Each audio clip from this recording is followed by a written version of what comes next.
अब जो हम देखने वाले हैं वो है एक्सेल में सिंपल इंटरेस्ट कैसे निकाला जाता है। सिंपल इंटरेस्ट यानी ब्याज। जब कोई व्यक्ति किसी दूसरे व्यक्ति से पैसा उधार लेता है या बैंक से उधार लेता है तो उस उधार का जो धन है जो हम प्रयोग कर रहे हैं तो उस धन का जो किराया देना पड़ता है उस किराए को हम कहते हैं ब्याज, और ब्याज यानी इंटरेस्ट। और जो उधार धन हमने लिया है वो हमारा बनता है मूलधन। तो एक व्यक्ति अगर दूसरे व्यक्ति से लेता है तो उस व्यक्ति को कितना ब्याज मिलना है, जैसे उसने 15,000 रुपए दिए किसी व्यक्ति को, 6% रेट पे दिए 2 साल के लिए, तो उसको इंटरेस्ट कितना मिलेगा, यानी वो मूलधन तो आएगा ही, उसके साथ वो ब्याज कितना मिलेगा वो देखने के लिए एक्सेल में सिंपल इंटरेस्ट निकाला जाता है। सिंपल इंटरेस्ट फाइनेंशियल फील्ड में काम करने वाले व्यक्तियों के लिए काफी यूजफुल रहता है। उसको कैसे निकालते हैं वो देखते हैं।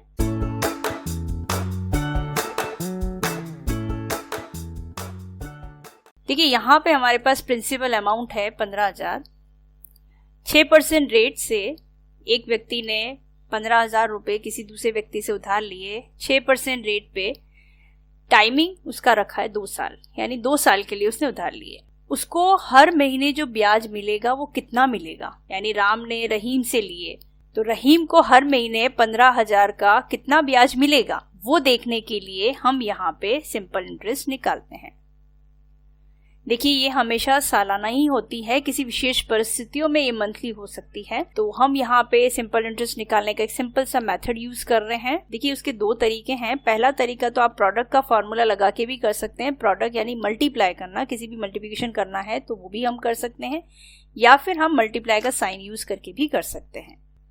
इक्वल्स टू करेंगे, सबसे पहले हम लेंगे प्रिंसिपल अमाउंट, फिर रेट, कितने परसेंट रेट, 6% रेट, उसके बाद टाइम, ड्यूरेशन क्या है 2 साल, और इसको हमें ब्रैकेट के अंदर लेना है। हमने इसको लिया ब्रैकेट के अंदर और इसका डिवाइड करेंगे 100 के साथ। ये सिंपल इंटरेस्ट निकालने का एक मेथड होता है। देखिए अभी ये सिंपल इंटरेस्ट है तो 1800 उसको ब्याज प्राप्त होगा। अगर हम यहाँ पे डिवाइडेड 100 नहीं करें तो यहाँ पे परसेंट इस तरह से दिया गया है तो वहां पे आपको उस कंडीशन में 100 से डिवाइड नहीं करना पड़ता है। तो यहाँ पे कैसे यूज करेंगे, ये सिंपल इंटरेस्ट निकालने के लिए प्रिंसिपल अमाउंट लिया, रेट लिया, उसके बाद टाइम लिया, और इसको हमें यहाँ पे अभी इस कंडीशन में डिवाइड नहीं करना है। डिवाइड इसलिए नहीं करना है क्योंकि यहाँ पे तो हमने 100 से डिवाइड किया, यहाँ पे इसलिए नहीं कर रहा है कि ऑलरेडी ये परसेंट में ही दिया गया है। यहाँ पे परसेंट में नहीं दिया गया था तो उसको हमें परसेंट में कन्वर्ट करने के लिए उसको 100 से डिवाइड करना पड़ा। अभी यहाँ पे हम लेंगे तो देखिए वही सिमिलर अमाउंट सामने आया है, क्योंकि कंडीशन सारी सेम है, बस रेट के साथ हमने परसेंट का साइन लगाया हुआ है और यहाँ पे रेट के साथ परसेंट का साइन नहीं लगाया, इसलिए यहाँ पे हमें 100 से उसको डिवाइड करना पड़ा और यहाँ पे 100 से हमें उसको डिवाइड नहीं करना पड़ा। तो इसी को हम दूसरी कंडीशन में भी देख सकते हैं।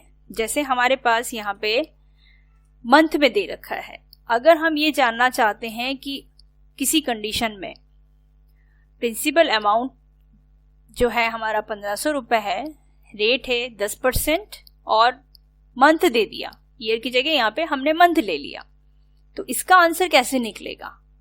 तो उसके लिए भी सिंपल सा वही तरीका है, हमें इक्वल्स टू करना है, प्रिंसिपल अमाउंट लेना है, रेट लेना है, टाइम लेना है। अब इस टाइम को, यानी जो टाइम हमारे पास है वो मंथ में है, उसको ईयर में कन्वर्ट करना पड़ेगा। तो ईयर में कन्वर्ट करने के लिए डिवाइडेड हम कर देंगे 12 से, 12 महीने, तो 12 महीने के हिसाब से 1 साल पूरा हो जाता है, तो इसको हमने साल में कन्वर्ट कर दिया, देन एंटर कर दिया, तो ये उसका ब्याज निकल गया 1500 अमाउंट 10% रेट पे 24 महीने के लिए। लेकिन अगर ये डेज में हुआ तो, अगर हमें कैलकुलेशन डेज में निकालनी है तो क्या करेंगे, इक्वल्स टू करना है, प्रिंसिपल अमाउंट लेना है, मल्टीप्लाई 10% मल्टीप्लाई 100 डेज, 100 दिन की कैलकुलेशन करनी है, 100 डेज की हमें निकालनी है, 10% रेट पे 1500 प्रिंसिपल अमाउंट पे। अब यहाँ पे डेज की बात की गई है तो यहाँ पे हमें इसको डिवाइड करना है 365 दिन से। साल के 365 दिन होते हैं, हमें इसको वापस साल में ही कन्वर्ट करना है, तो डे को हम साल में कन्वर्ट करने के लिए 365 से उसको डिवाइड कर देंगे, देन एंटर कर देंगे। ये देखिए आपका आंसर आ गया।